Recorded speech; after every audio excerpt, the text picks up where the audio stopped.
All of a sudden, the Marlins bats have come alive.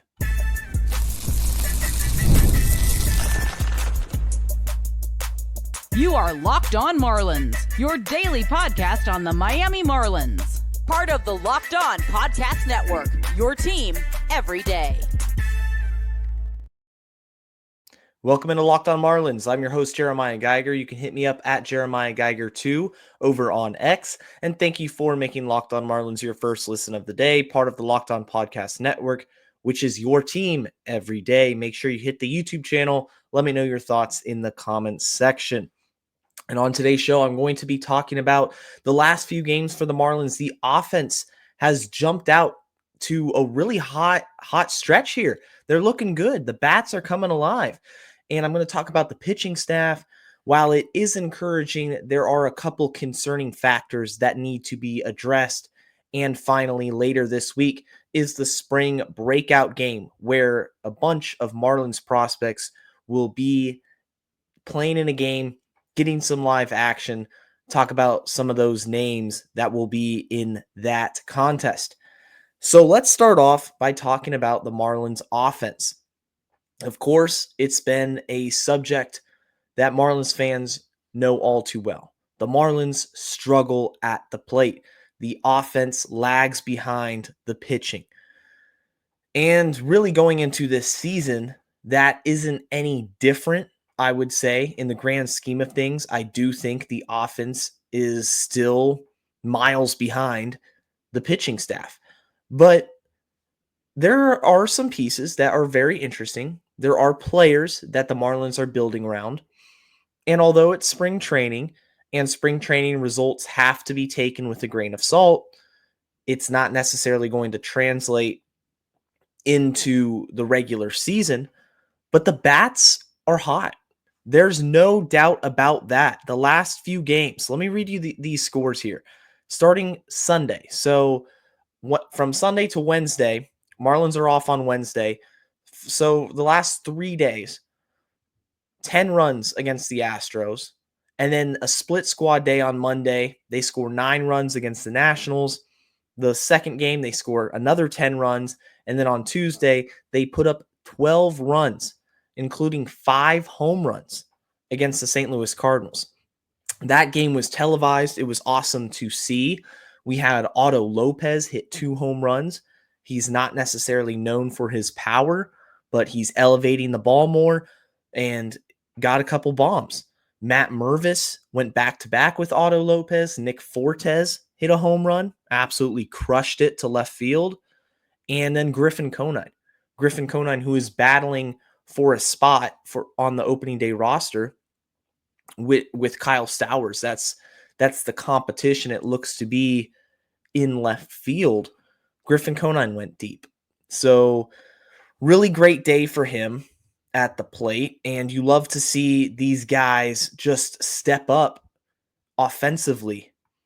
That when people are doubting you, although it's spring training, you want to have positive production. Xavier Edwards continues to be consistent. He hit a double against the Cardinals, and that's something that I think is an underrated part of his game, is what I've been seeing in spring training.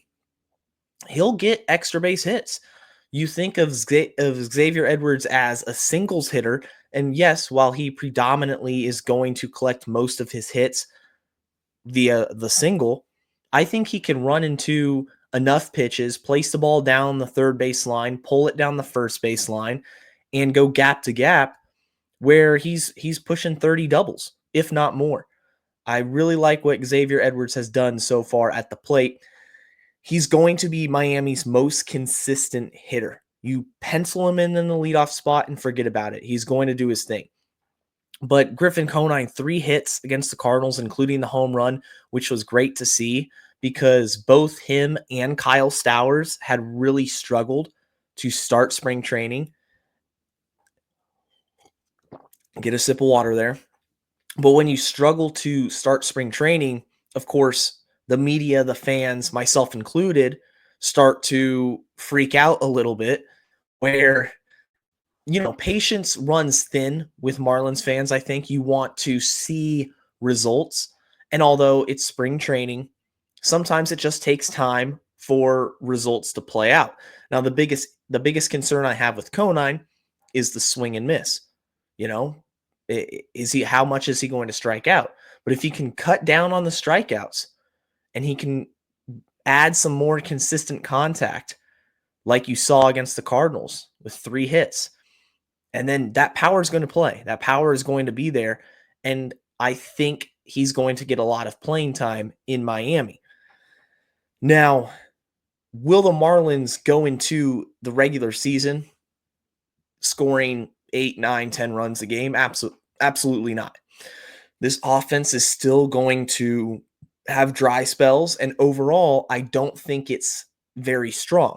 I think there are some holes in the lineup, but it's really encouraging to see this life from the offense. The bats come alive because you want to see individual players get consistent results and make the most of their opportunities. Conine is one of those players who is a big X factor into this in this season. You know what you have with Jesus Sanchez. You feel very good about Connor Norby. You know what you have with Xavier Edwards. So if you can add Conine and Conine can be consistent in left field, then that's only a positive addition to the lineup. Now, one of the players who I really wanted to see get a shot with the Marlins this season was Troy Johnston. And unfortunately, when the Marlins acquired Matt Mervis, they signed Eric Wagaman. You could say that the writing was on the wall for Troy Johnston just not going to get an opportunity with the Marlins, at least coming out of spring training. But nonetheless, he gets a non-roster invite. This is somebody who's grinded in the minors, who produces in the minors, and who just hasn't had that opportunity. Even last season, Griffin Conine gets the call up. Troy Johnston, it never came. In a lost season, he never got an opportunity when a lot of players were coming up, going down. It just hasn't happened for him. And it's really unfortunate for such a professional and for honestly a really good hitter. But Conine, non-roster invitee, he gets cut. And that's just the business side of things. Unfortunately, it's really disappointing news to me as a fan of his, and I'm really rooting for him in his career and his journey to eventually get a shot at playing time. Because if it's not going to be with the Marlins, I want it to be with another team. I think he's done everything and more asked of him in order to get a shot in the major leagues. I don't really know what he could have done more. He's played well this spring training, and unfortunately, the Marlins just are hesitant on giving him an opportunity. So that's the big piece of news I had to address in this podcast. And Troy, just you got to keep battling. I believe in you. A lot of fans believe in you, and I know it's terrible to not get that call up, to feel like you're doing everything in your capability and working as hard as you can, and you still are not afforded the opportunity to prove yourself. But keep grinding, man. Keep working hard. But nonetheless, Troy Johnston will not be making the Marlins out of big league camp, and that leaves the outfield. You take away Johnston, you take away Victor Mesa Jr., who went down with injury. It really looks like the roster battle is between Conine, Kyle Stowers, who is kind of fading at this point. It's just a lot of strikeouts, isn't getting a ton of at-bats either. I don't know how the organization feels about him opening day, but I would say in left field right now, Conine seems to have the edge to get the start. Now, Derek Hill's another guy who's played pretty well this spring training. Him and Dane Myers, how does that factor in to playing time? Is there a situation where we know Jesus Sanchez is penciled in right field? Does Derek Hill or Dane Myers platoon with Sanchez when there's a lefty on the mound? And Jesus Sanchez homered the other day against a left-hander. So that's impressive. You want to see that improvement. You don't want to just assume he's going to be terrible all season against lefties. We see hitters make those jumps, but there's probably going to be a platoon factor with a Derek Hill and Jesus Sanchez when there's a lefty on the mound. But nonetheless, last few days, the bats are coming alive, and that's encouraging. You see these guys getting hits, the power start to come out a little bit more. For a while, no Marlin had hit multiple home runs in a game, and then Otto Lopez hits 2 home runs against the Cardinals in one game. So that's awesome to see. Coming up next, I'm going to talk about the pitching staff. There's a couple things I need to address that honestly concern me moving forward into 2025. That's coming up right after this. Are you looking for a snack that's both delicious and nutritious? Crack into a good source of protein with Wonderful Pistachios. Wonderful Pistachios is one of the highest protein nuts. Each 1-ounce serving has 6 grams of protein, giving you over 10% of your daily value. Plus, they're packed with fiber and better-for-you unsaturated fats to help keep you feeling fuller longer. If you love the no-shells variety, it's the perfect grab-and-go snack for busy days. Whether you're snacking at your desk, on a road trip, or you just need a quick protein boost, they're always a go-to. And if you love cracking open every shell for that satisfying crunch, the in-shell options are a classic favorite. The fact that Wonderful Pistachios is a complete protein providing all 9 essential amino acids is a bonus, and these little green wonders absolutely pack a protein punch. Grab the no-shells Wonderful Pistachios for that easy grab-and-go ease and the satisfying crack of opening each cell. If you like that snack meditation, grab the in-shell variety. Whether you're running between meetings or you're dropping off the kids, Wonderful Pistachios is a snack that works as hard as you do. Get snacking and get cracking with the snack that packs a protein punch. Visit wonderfulpistachios.com to learn more. Back here on Locked On Marlins, if you're an everyday listener, of course, I do appreciate you. And share the podcast, share the show with any of your friends who are looking for that daily Marlins content. I got you covered right here, Monday through Friday on Locked On Marlins. If you're a first-time listener too, be sure to join us every single day and subscribe so you don't miss any episodes moving forward. I am talking about the pitching staff. There's a couple concerning things that are becoming a trend here in spring training that need to be addressed. And I do think the pitching staff overall is encouraging. Grab another sip of the old water right there. I do think the pitching is encouraging. Let me preface this by saying what I've seen out of players like Max Meyer or the return of Sandy Alcantara, that's going to steal the headlines, and rightfully so. What Sandy is doing, looking better than ever off of Tommy John surgery. The velocity is there, upper 90s. I mean, that's awesome.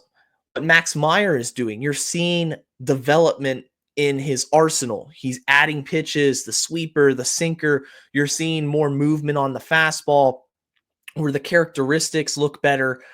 That is great.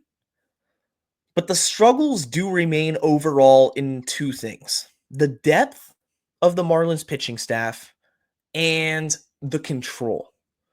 And so let's tackle the first issue here, the depth. You look at the projected starters on opening day for the Marlins, the pitching staff. The rotation for the Marlins will probably look like this, barring any last minute changes. It will probably open with Sandy, Cal Quantrill, Ryan Weathers, Edward Cabrera, Max Meyer. That's what it looks like. Now, Edward Cabrera, that experiment with him as a starting pitcher, I think has ran long enough. I don't think he's going to be a consistent starter in the major leagues, especially for the Marlins. I mean, this is his 5th season with the organization. He can't do it. And I know a week or so ago I had an episode about Edward Cabrera. This is his make or break season. But right now, guys, he's getting shelled. I mean, every time he goes out there, he's getting absolutely blasted. And now his most recent start, he walked a couple more batters, so the walks will still be there, which the walks I'm going to talk about really soon as being the second issue for this pitching staff.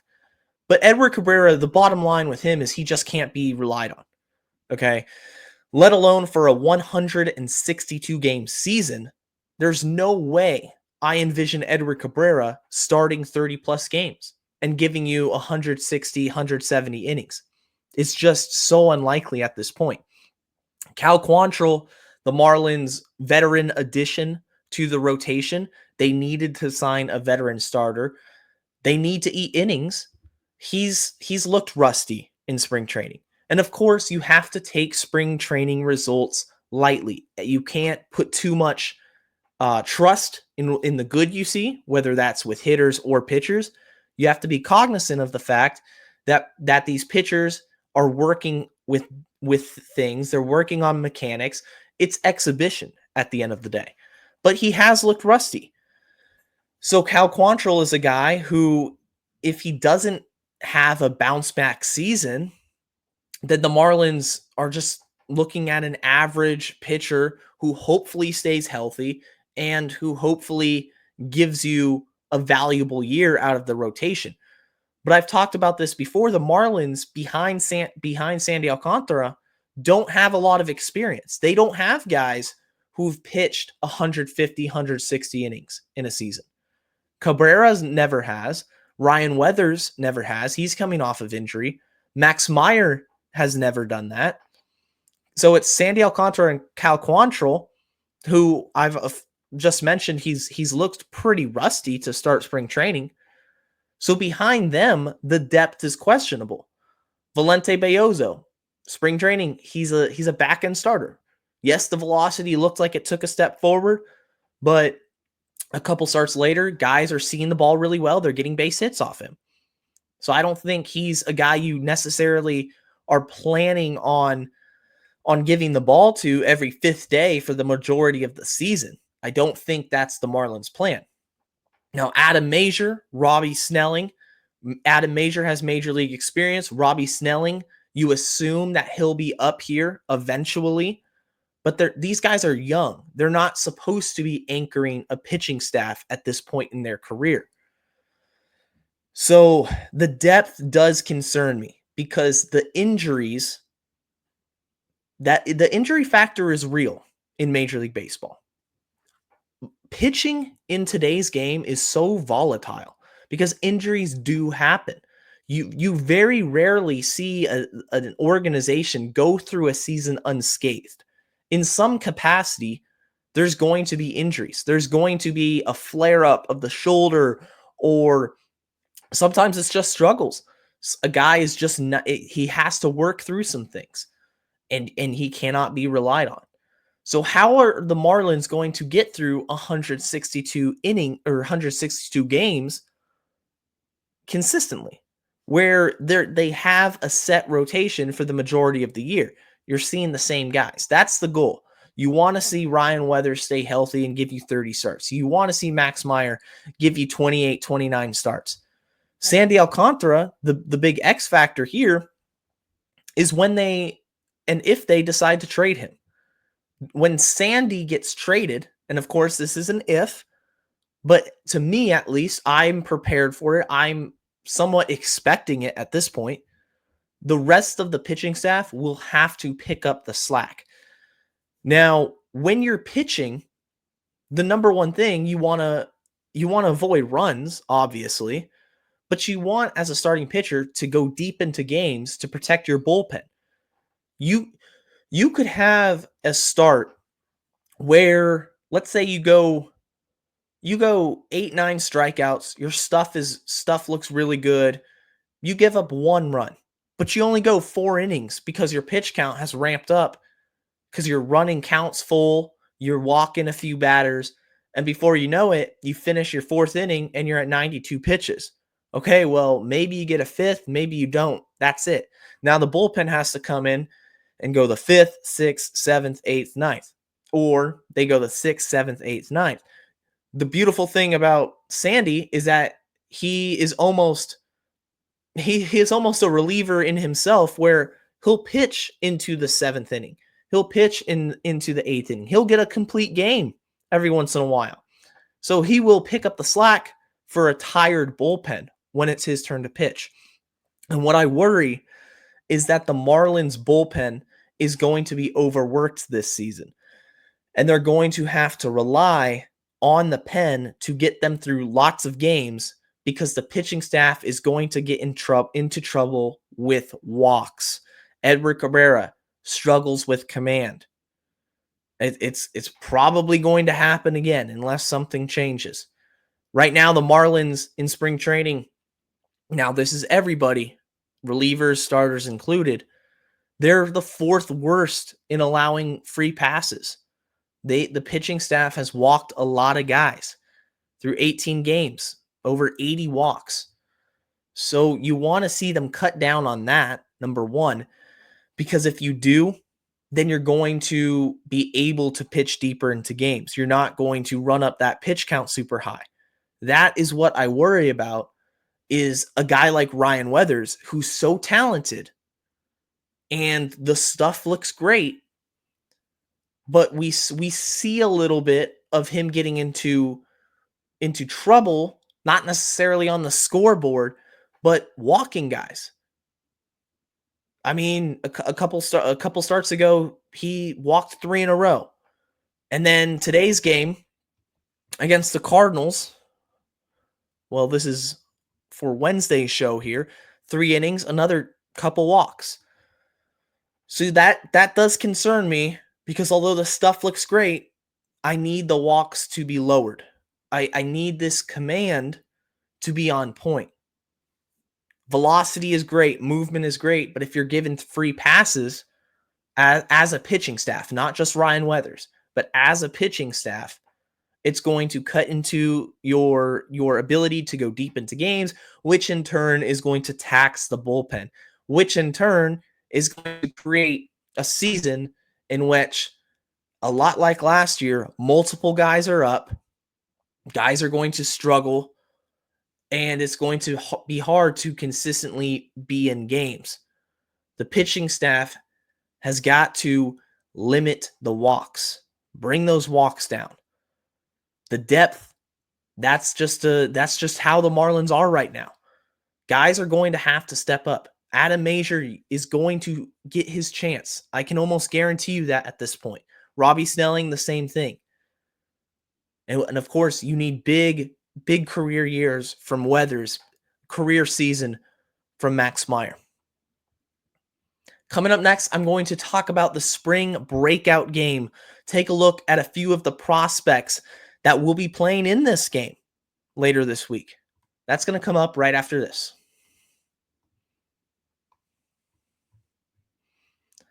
Our good friends from Supply House say get the supplies you need from the site made for the skilled trades, Supply House.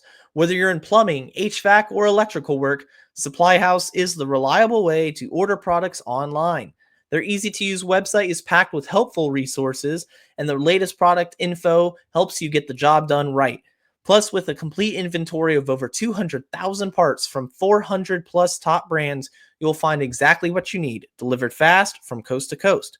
Do you need help with an order? Supply House orders expert support and industry-leading service, so you'll always talk to a real person.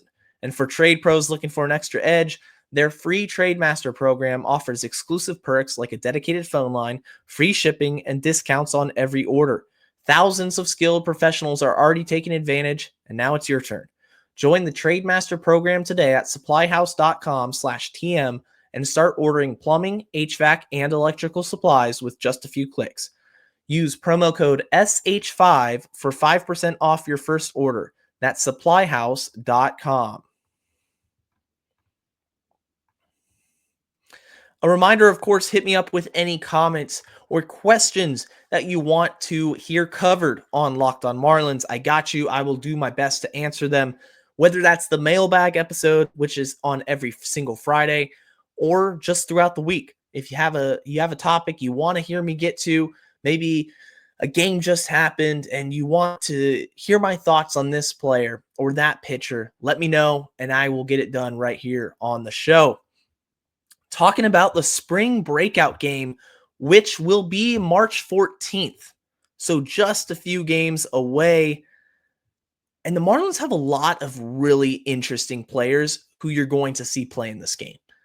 You know, I talk about the Marlins farm system as being much improved, This Marlins farm system is much improved, and you're going to see a lot of new faces on this team. Starlin Caba, who was acquired from the Phillies, he's not in big league camp, so you're not seeing him in the spring training games. This is your opportunity to. One of the best defensive shortstops in the minor leagues. He'll be in the game. Andrew Salas is also on the roster. PJ Morlando, who was the first round pick, only got one at bat before his initial season was cut short due to injury in a weightlifting competition. PJ Morlando is also in the spring training breakout game. So some really interesting prospects. Of course, Andrew Salas, the prize jewel of the IFA class, years away from making his debut. PJ Morlando, same thing, but it's still a great opportunity to see this showcase and to see these guys really get an opportunity to kind of get in a game, and it's a fun event. It reminds me of like a all-star event where all the best Marlins prospects get together and they're on one team for one game. I think that's pretty cool. Starting the game for the second year in a row will be Thomas White, the Marlins' #1 overall prospect. I think Thomas White is going to be an absolute stud. I really do. I think of Andrew Painter with the Philadelphia Phillies. You think of him as a great left-handed prospect, left-handed pitching prospect. I think Thomas White is just as good, if not better, in the long run. I think Thomas White is going to be awesome. 3+ pitches, fastball, slider, changeup. He generates just a ton of whiffs, averaging 11.4 strikeouts per 9 innings in his minor league career, and he's only gone through 2 seasons. So drafted in 2023, getting his feet wet a little bit, and then 2024, it was just an ascension into the elite prospect realm. I really think this is the year where you see Thomas White make that jump from really good prospect to elite prospect, where he's knocking on the door of top 10 prospects in all of minor league baseball at the end of the season. I think he's that good. So he'll get the start. Other guys that you could see in this game that are really interesting, I think on the roster at least, and I don't know how much they're going to play, but I think Carter Johnson is another guy. Carter Johnson was my favorite pick of the draft last season. He was the second round pick for the Marlins. So after PJ Morlando, they save that bonus pool money. They give a lot to Carter Johnson. He's a shortstop. Could be third base, could be second base down the road, but the bat, really good hitter.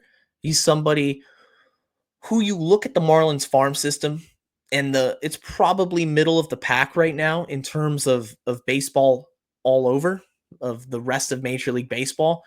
But he's somebody that you see a jump in development from him. You see development from a guy like PJ Morlando, which essentially this is his first season in the Marlins organization, or getting playing time in the Marlins organization. This farm system is going to get more recognition. And I think these prospects right now that can really move the needle for the Marlins, they're only just now starting their development process. Starlin Caba is still so young. Andrew Salas is a teenager who hasn't even made his debut yet. He's going to start stateside, which is great. But you look at the trajectory of this team over the next couple of years.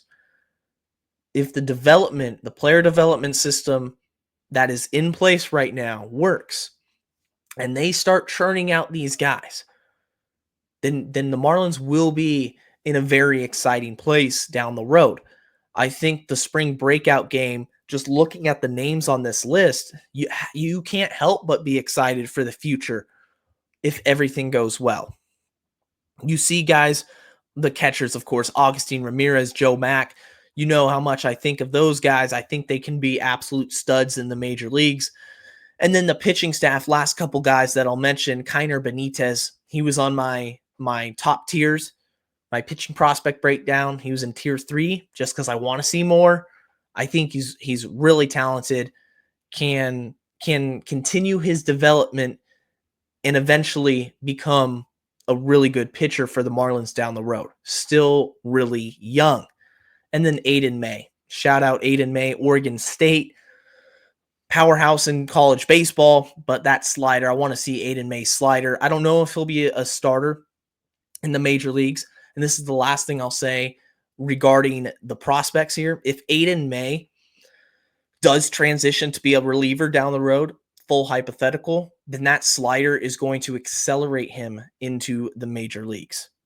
So all in all, guys, spring breakout, it's an exciting showcase for these players, for the prospects that the Marlins have worked hard to rebuild their farm system for. And it's a good opportunity to look at future fish. That's going to do it for today's edition of Locked on Marlins. Until next time, guys, stay safe and let's go fish.